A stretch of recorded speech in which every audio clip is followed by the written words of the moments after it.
स्वागत है आपका आपके अपने चैनल देसी धमाका में। सीरियल गुम है किसी के प्यार में अब ईशा के हाथों में बंधी हुई हैं ईशान के वादों की बेड़ियां।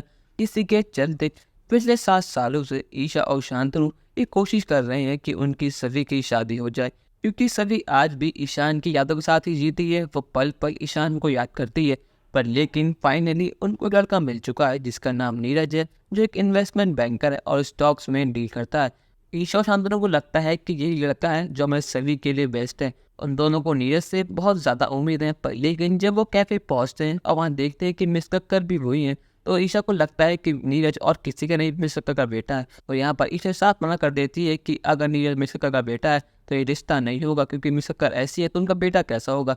पर लेकिन शांतनु कहता है कि ईशा हमें नीरज से मतलब है ना कि उसकी माँ से, तो इससे शांत हो जाओ। यहाँ पर ईशा शांतनु के पास समझ जाती है। पर लेकिन जो उम्मीद है उनको नीरज से थी, उन उम्मीदों पे नीरज पानी फेर देने वाला है। और यहाँ पर नीरज पूरी प्लानिंग के साथ पुलिस स्टेशन के बाद दिया है। उसे सभी के पास के बारे में हर एक चीज़ पता है कि कैसे वो ईशान से प्यार करती थी और 7 साल पहले आखिर क्या हुआ था। यहाँ पर नीरज जैसे ही एंटर करता है वो सभी से साफ कर देता है कि सभी मुझे पहले ही बताओ, तो 7 साल पहले हुआ था, क्या तुम उस बात को भूल पाई हो? क्या तुम आज भी अपने ईशान को याद करती हो? क्या तुम ईशान को बोलकर आगे बढ़ने तैयार हो, या फिर तुम्हारे मन में आज भी ईशान ही है? क्या तुम ईशान की मौत का कारण खुद को मानते हो, क्योंकि तुम्हारी वजह से पाटलू शादी में आया था, तुम्हारी वजह से ईशान की मौत हुई थी? क्या उसका जिम्मेदार तुम अपने आप को मानती हो, हाँ या ना?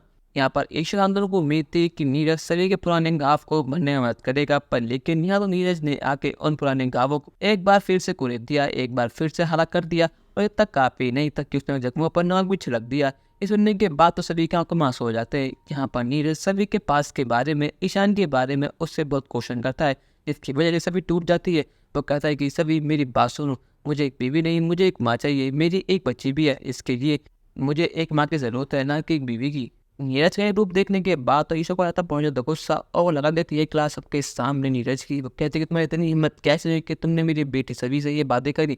अगर तुम होते कौन हो मेरी सभी से उसके पास के बारे में पूछने वाले? शायद तो बता भी नहीं कि 7 साल पहले हुआ भी क्या था, तो अपना मुंह बंद रखो। ईशा कहते हैं कि तुम हो गए बहुत बड़े इन्वेस्टमेंट बैंकर, पर लेकिन हम भी किसी से कम नहीं है। मेरी बेटी सभी इलाकों में एक है और तुम जैसे संग वो कभी नहीं रहेगी। और तुम्हें क्या लगा यहाँ के बाजार लग रहा है कि तुम एक मां ढूंढने निकले हो? मेरी सभी कोई खिलौना नहीं है, जब मन चाहा उसे एक माँ बना लिया, जब मन चाहा उसे बीवी बना लिया। और यहाँ पर ईशा मिस कक्कर को और उनके बाद नीरज को वहाँ से भगा देती है। और वो शेफाली के लगाती है क्लास कि मिस शेफाली आप क्या रिश्ते लाती हैं, आपको पता नहीं कि हम कैसे लोग हैं, फिर भी आप नीरज जैसे गुस्सैल लोगों को, घमंडी लोगों को हमारी बेटे सभी से मिलवाया, आखिर आप ठीक तो है ना? और हमारी शेरनी सभी अब की बिल्ली बन चुकी है। जी हाँ, जो 7 साल पहले किसी के मुंह से एक शब्द सुना करती थी, आज सभी इतना कुछ होने के बाद भी आज बिल्कुल शांत बैठी है। आज उसकी आंखों में आंसू है और मन में ईशान की यादें। पर लेकिन सभी को भी ये नहीं पता कि जिस स्कूल में वो टीचर की जॉब कर रही है, उसी स्कूल में नीरज की बेटी भी पढ़ाई करती है। अब देखना यह है कि क्या सभी ईशान को भुलाकर जिंदगी में आगे बढ़ पाएगी या नहीं। अपनी राय हमें कमेंट पर जरूर बताइएगा और चैनल को अब तक नहीं किया सब्सक्राइब तो कर लीजिए। धन्यवाद।